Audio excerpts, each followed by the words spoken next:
guys, today I want to do another different kind of video which is about Q&A. All the question has been posted to me via comments, via any Insta story, Insta, TikTok, YouTube, Facebook, all this platform. I try to answer all the questions that you guys ask, including before buying, how to buy, how to analyze, what to buy, what are the metrics that you need to look into, and after you bought, you got your key, how to really design the units, what is the budgeting, is there any rule of thumb to budget a renovation for rental properties, and then how to know your property rental value or how to know your property value. It includes, like, recently there's announcement of MRT line 3, right? Would it indirectly or directly brings value and benefits to your existing property or the property that you are considering to buy? So let's talk about MRT line 3 first. MRT line 3 or even line 1 and line 2 is an infrastructure upgrade that helps promote improve connectivity of a certain area. So out of the entire line, you need to understand line 1, line 2 is a primary line, line 3 is a connecting line. It's a circle line that connects multiple different lines, including KTM, LRT, MRT. So first thing. Second thing is that in terms of value, of course, primary line would be higher compared to the connecting line. Okay, right?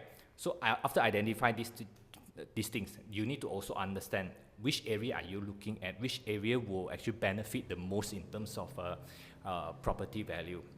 Like you consider like Titiwangsa, you consider Hatamas, you consider Mont Kiara, you consider Filio, Damansara, and so on, right?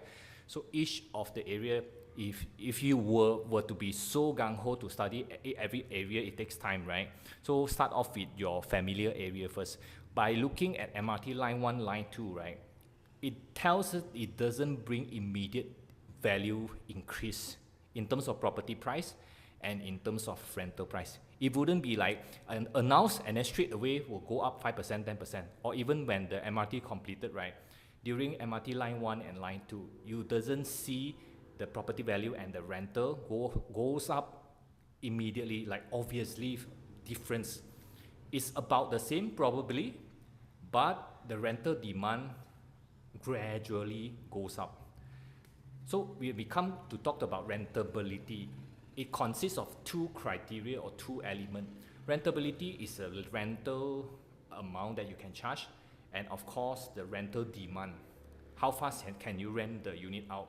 Is the demand high or middle or low? It is always a good thing that there's a new story coming in to boost the property, to boost the area locations that you currently own or looking into buying. That's a good thing in terms of good story. So don't just be carried away purely on MRT line 3. Go back to the fundamental of property investing, whereby you need to know at least two things. One thing is that what type of cash flow are you getting from the product, from the property, be it a sub-sale, auction, or even a project. Second thing, is the property selling price selling at the value amount, which means maybe it's equivalent to market price or below market price. These are the two important things that you first need to actually study before you go into whether have MRT, LRT, because what you can see, for example, like Atwater PJ by Paramount, the rental actually is quite good, makes sense, is actually covering your installment depending on your entry price. Goodwood, Bangsa South, it doesn't have direct link to LRT or MRT, but the unit that I recommended has given a positive cash flow to my customer. The third thing, Plaza Kelana Jaya also doesn't have LRT connectivity, but still is able to give positive cash flow. I always believe into value, not just having LRT, MRT is the one answer that fits all. For example, Hatamas or Mont Kiara area, 163 Oak Mont Kiara, residents or the commercial blocks, right? The rental covers the installment, not doing Airbnb. I mean, it's in 1 year kind of a rental tenure.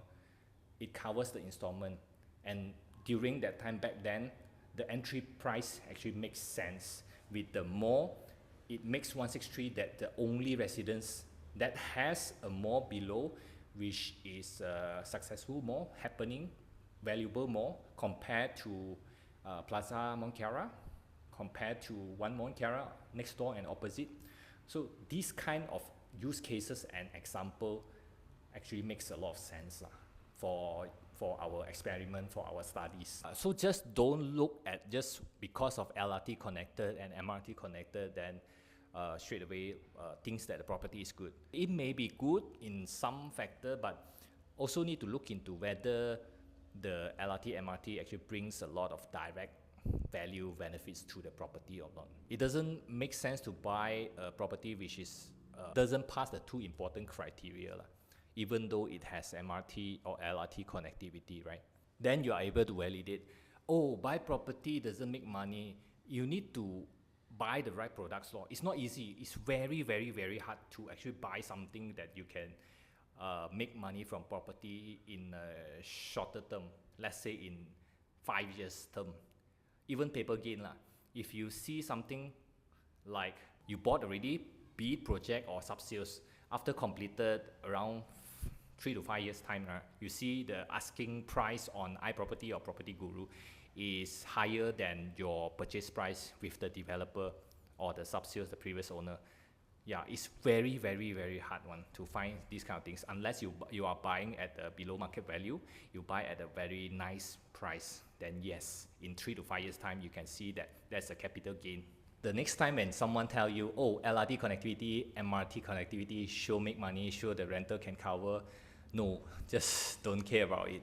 Do your own research and validate with data.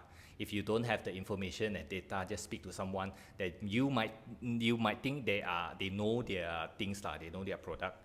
Ask them whether they focus on that particular area, and then see whether they can share you some area analysis and property reviews about the area. Look for TikTok, maybe YouTube, some of the YouTubers or agents that focus on areas. They are familiar with the areas, and then they can give you data, they can justify. Then those are trustable, those are credible because it's justified, supported by facts and data. Don't just feel like it's a qualitative things, like MRT, LRT sure can rent out fast, sure can rent out high, sure can make money, and so on and so on, right? Then subsequently, of course, you need to understand more about the rental strategy, whether you can do Airbnb or not, you can do room rental or not. Yeah, right? Depending on what type of property you are buying. If you're buying residential, you're not recommended for Airbnb. The defects haven't complete yet, can you start renovating? It actually depends on the management. Usually cannot. You have to ask them what is the scope, and then can we start work. Why do you want to start work earlier? Because the faster you get your unit done, the earlier you can rent it out. That means you have cash flow. Simple, right? Or if you want to move in, you can at least move in earlier. If there's any more question, feel free to ask me, drop your comment below, or even drop your DM to me directly to the Instagram. Today's videos is quite different. It's like a Q&A. So I've been gathering all these questions from different platforms, Instagram, TikTok, YouTube, and Facebook. So try to answer as many questions as possible regarding before you buy, what are the things that you need to look into during your purchase and after your purchase, after you have gotten your key. What are the important things, journey that a property investor will go through, will need to know, will experience along the way, right? So hope it helps. Follow for more video like this. I will see you guys in the next one. Okay, bye.